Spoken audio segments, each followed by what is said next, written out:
Battle magic is the best lore in the game, and it's not just Pillar of Fire. Let's talk about that.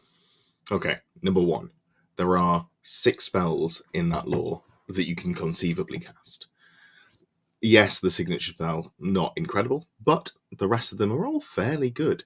There are 3 spells that are just sort of generically every game I want this, which is Pillar of Fire, Fireball, and Arcane Urgency. And then there are 3 spells as well, which are conditional picks. So, sure, you might not want to get the Oaken Shield if you're on a dragon with a ward save, as I'll be using this weekend coming. But if you're a caster that's sat in a brick of infantry, Oaken Shield could be incredibly powerful. You might not want to pick up Curse of Arrow Traction if you're a Chaos Warriors list, but if you're playing High Elves and you've got a big 20 strong unit of Sisters of Avalon, rerolling once to hit could be really nice. So these are spells that you might not take every time, but you might want to take conditionally depending on your army or conditionally depending on the enemy army. Number 2, casting values. I came into this thinking that Battle Magic probably had the lowest casting values, which it does by a fair margin, actually.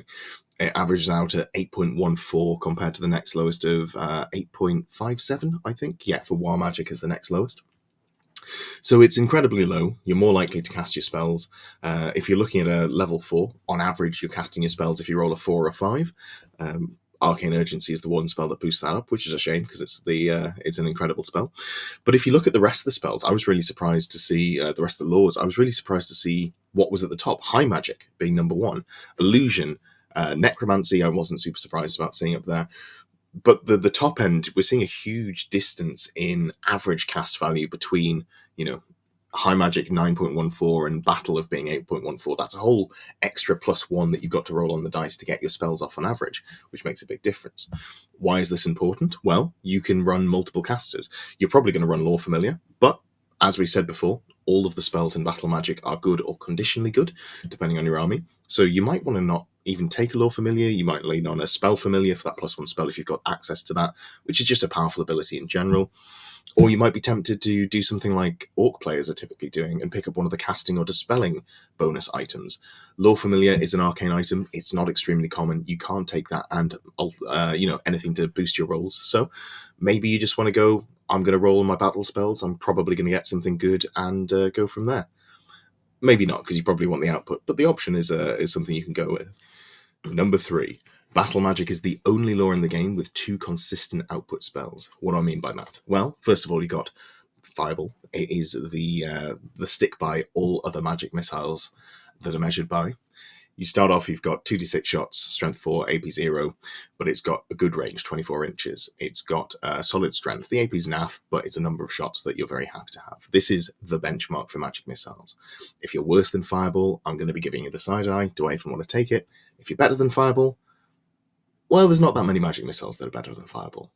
It's very consistent, and it's just a great spell to have. Then we've got Pillar of Fire. I'm going to go more into detail about Pillar of Fire in a second, but the key thing here is it's the only vortex in the game that you can choose the direction of. Why is that important? Well, it means it's consistent. You can put a fireball into an enemy unit, and you can put your Pillar of Flame in front of it. You go to your opponent's turn, you move it through, job's a good one. You've consistently got 2 spells into that unit, as long as you cast them in the right order and you don't cause them to flee from the fireball. But it lets you put multiple spells from the same lore, from the same caster, into your opponent's army. This is very valuable. No other army can do this. Obviously, there are some armies that have a magic missile and a vortex. Elementalism is one that comes to mind. You've got Wind Blast, which is arguably a better magic missile than Fireball. Lower number of shots, better strength, better AP, and conditionally, well, not conditionally, but it gives you some board control. You push your opponent back, you make them give ground. This is really nice, but the Vortex, the Summon Elemental Spirits, while the output on it is good, it's completely random. You can't rely on it. And now that there's been the FAQ change to clarify that if you roll a hit on a scatter die, when you're looking at moving your vortices or vortexes, they don't move. This can be a good thing if you're looking to gum up the board and just stop your opponent from getting towards you, use the difficult or dangerous terrain that they provide.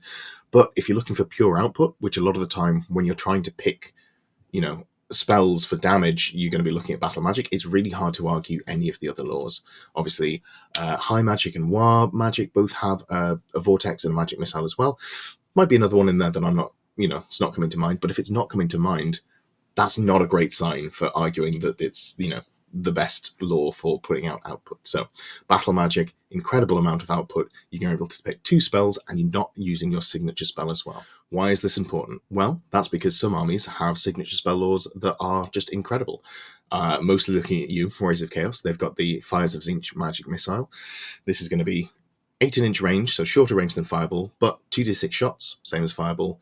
Strength 4, AP 2, still flaming attacks, which is a benefit and a downside, but it's the same as Fireball. So you can roll into both Fireball and Pillar of Flame, or use something like a Lore Familiar or a Spell Familiar to increase your chance of getting both of those, and you can still swap into your pink Fires of Tzeentch. I've probably said the wrong one. Fires of Tzeentch. This just means that you can become an unbelievable Gatling gun of output, and you can take multiple casters, and Chaos have the Spell Familiar to increase the number of spells, which makes it more likely for the secondary casters to get there. Really strong. Very hard to argue with. So, number 3 is best ranged output. Number 4, yes, it's Pillar of Fire. This isn't going to be surprising to any of you, but it is the best magical vortex in the game. In fact, it's effectively the only magical vortex in the game if you're looking from the perspective of doing damage. Obviously, Unquiet Spirits from Necromancy is very good, Column Crystal for Illusion, but why bother, making them run away or going through several layers of having to mess around when you could just kill them dead? And Pillar of Fire really does kill things dead. So, first of all, as I've previously mentioned, it's the only vortex in the game that moves in a direction you control. You still roll a random distance, which is d6 inches, but that's less important because you know where you're going. You can hedge your bets. Depending on how close to your opponent you are, you can put it right next to them, or guarantee that by rolling a 1, you move through that unit and you do the damage, or you can, choose between 2 units, one of them's 3 inches away and one of them's 5 inches away. You just go with whichever one you roll for. An incredibly powerful spell. The actual damage output is pretty okay as well. It's only strength 3, but it's D3 plus 3 hits, which is super consistent. Means it's a real threat for wizards. More on that in a second. And it's AP2 as well. So even something like knights are going to be at risk of being chipped down by it. If you're looking at elf or human knights, you're going to be wounded on 4s, and then you're going to be down to probably a 5-up save. If you're Bretonians, you're where you lean on that 5-up ward, you're only going to be getting the 6-up ward because it's such a low strength, but you've got the quantity and the quality of hits to make that worthwhile. So that's a real problem. Second of all, it travels through multiple units, as do all vortexes. So why am I bringing that up? Well, because you pick the direction. So it's actually quite hard to space your units out and make it so that you can't have a Pillar of Fire travel through and hit you in multiple ways.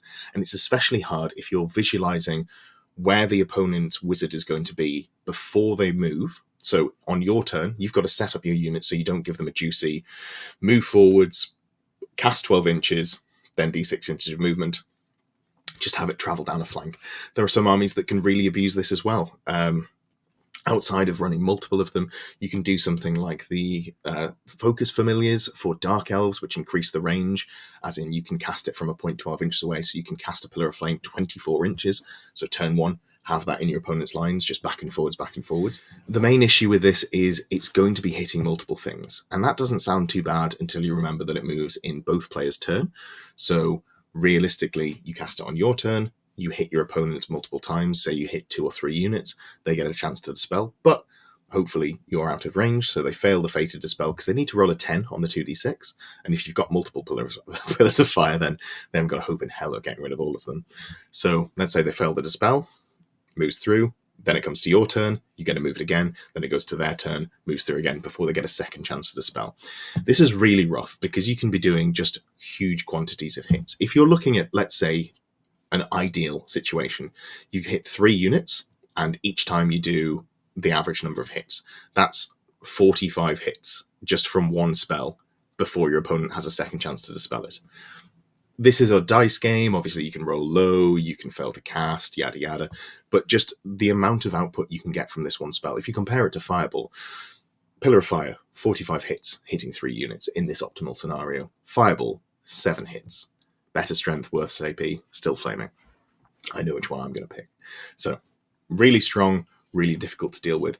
And finally, you can take multiple of them. You can very easily take multiple of them. This is something I'd like to see changed, because I think if you've got one Pillar of Fire, it's a strong spell. If you've got two, it becomes oppressive.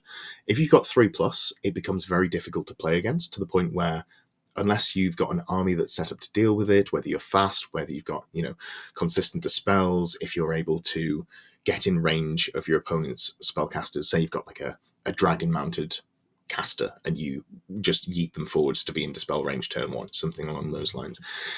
If you don't have that setup, it becomes very unpleasant to play against, and it's very oppressive. So I think 3+ magic Pillars of Fire is something I'd love to see out of the game.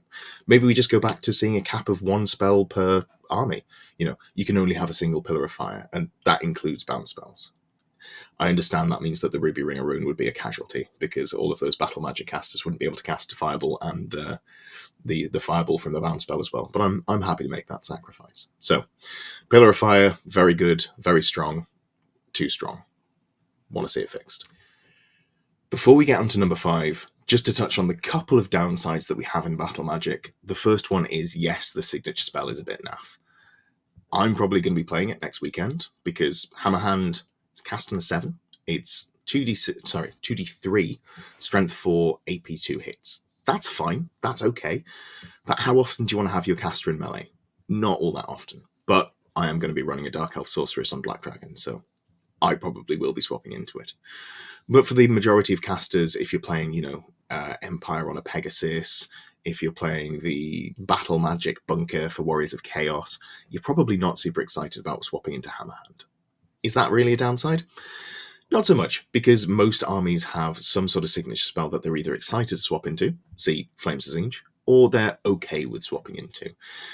I think the one that stands out for me is Empire Wizards, because they don't have a signature spell lore at all, but they make up for that by being able to take multiple wizards at less of a price point than most other armies can, including putting them on a Pegasus, which is really, really cheap. So I'm not super sad for Empire. Plus, they'll be getting new things. Maybe they'll get some spell lores in the Arcane channel. We'll have to see. But it is a downside and something that you've got to consider. If you're playing an army that has, at best, a mediocre signature spell lore, maybe that's something that pushes you towards not doing that. High Elves are one where I'm not super excited to swap into any of the other spells. Again, they're fine. If you can get Volzon making off on, get that ward save off a dragon, that's really nice, but it's a little hard to pull off, so I want to play around with. The other sort of major downside, the other sort of notable downside, I'd say, is that the conditionally good spells might be not conditionally good depending on what your army is. If we use the Warriors of Chaos list as an example, if you were to go pretty spicy, and I don't think this is the optimal way to play it, but let's say you go for a sorcerer, level 4 sorcerer on a dragon. Great, loads of fun, cool. But you've got a ward saving build, okay, and you don't have any shooting because you're playing Chaos, so you haven't got any ballistic skill shooting. I think you could take more orders with javelins, but you're not going to do that. So you don't want to have Oaken Shield, you don't want to have Curse of Fire Attraction, and you're not super jazzed about getting the, Curse of Cowardly Flight. So all of those are pretty meh. At this point, you may be more leaning into Lore Familiar, at which point you can take the 3 good spells and swap into, your Fires as each signature spell, or maybe you just roll the dice, go, I'm just not going to cast 2 of these spells. So not a major downside given the strength of the rest of the lore, but I think it is a downside, so something to be cognizant of when you're planning your list. Just don't put it on the dragon. Put it in a unit, then you're pretty happy to have Oaken Shield. Jobs are good. Finally, and I think most importantly, we have Arcane Urgency as number 5. I think this might be the best spell in the game, and that's not something that's super obvious. You don't look at it and go, well, this is going to kill everything in the game. But it's a double movement spell. And yes, it casts on a 10. But you still only need to roll a 6 if you're a level 4 caster. So more often than not, you're going to get it. You might look at planning around some sort of consistency boost. Maybe you look at some power scrolls. I think power scrolls and spell scrolls are something that are criminally underutilized and something that I'm going to be playing around more in the near future with. But it lets you move twice. And you might think, yeah, that's what the spell says. I'm aware that it lets you move twice. But that's game breaking. This is a game where positioning is the most important thing. Yes, some broken lists can bring to bear damage in ways that are maybe uninteractive and maybe will end up being fixed in the next year or so. I'm hoping to see Pillar of Fire go. Maybe we see the Scream list. While I don't think the Scream list is a super, it's not massively problematic, I wouldn't mind seeing it more limited. It has to play in the way of the rest of the game. So if you're in combat, you can't shoot, that sort of thing. So maybe we say some of these uninteractive lists go away, or the stupid skirmish list that I've been playing. It'd be okay if that went away as well. But Arcane Urgency isn't going to go away. It's a spell that lets you move twice. And when you're playing a game where you've got to respect charge arcs, you can get, for example, a dragon to move 40 inches, march at 20 inches, cast Arcane Urgency out, move another 20 inches again. That's really hard to plan around for your opponent. Or if you want to use a shooting unit, where Arcane Urgency really comes into its own is if you have reserve move. Soul Grinder is an incredible example of this. So let's say you've got a Soul Grinder. I'm going to move it, my movement, which is 8 or 9 inches. Embarrassing, I should know that off the top of my head. Let's say it's 9. You're going to move your Soul Grinder to 9 inches. You're going to get a lumbering pivot because you're a behemoth. Fantastic stuff. Cast Arcane Urgency on it. Okay, I'm going to move again. I'm going to get my lumbering pivot. I've now moved 18 inches, 16 if I'm wrong, and I've had 2 pivots in there. That's an incredible amount of movement. Okay, great. Then I'm going to shoot my gun. Then, end of the movement, the shooting phase, I'm going to move a 3rd time. This is such a huge amount of mobility for a massive model. It's really hard to interact with, and it's not just demons that have this. And cavalry with reserve move, so something that you might bunker a caster into. If you can take any caster with reserve move, if you can take any caster and put it in a light cavalry unit with reserve move, looking at you sort of like Goblin Wolf Riders or Wood Elves, I believe, can do it with their Glade Guard. You move again with Battle Magic, Arcane Urgency to get in range with your spell, because you don't want to march, because then you can't shoot your Fireball or your Pillar of Flame. Then you reserve move back. Suddenly, I've cast Pillar of Fire into your lines, but I've moved in a way that I'm now out of range of your spell threat. This is really hard to deal with. Obviously, there is inherent risk there. You could just have your Battle Magic, Arcane Urgency dispelled. If you're setting up a play where you're trying to get behind your opponent's lines, you move forwards and then they dispel it. That is super sad, don't get me wrong. But if you play around it correctly, I think Arcane Urgency is disgustingly good. And it breaks the rules of the game in a way that I think we're going to see more and more people abusing over the coming months as people get more of a deeper understanding of the game. Because we're at a point now where people have moved away from just, I put big thing on table, I smash, and people are starting to think about the game in a more tactical way, which is fantastic, really fun to see. The other 2 reasons that Arcane Urgency is fantastic is because it lets you conditionally respond to opponents' threats. I played a game 3-4 months ago where I was playing into Vampire Counts. They had some Screams, they had a Vampire Lord and Dragon. He wasn't the most sort of meta list, but it had a lot of good pieces, and I was really worried about playing into it because I was playing Nomadic War. I thought, how do I get through these big bricks of skeletons and also not die to the dragons and the Terrorgeists?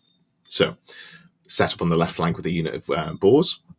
I was charged by the dragon. I fled from the dragon, and then I just spent the next 2 or 3 turns running away from the dragon, using my March and Arcane Urgency to stay just that one step ahead of it, which was, I'm sure, incredibly frustrating for my opponent. But it's not just sort of big threats. Maybe your opponent... How often have you had it where your opponent has sat in front of you and gone, okay, you're going to have to charge me because of where I am?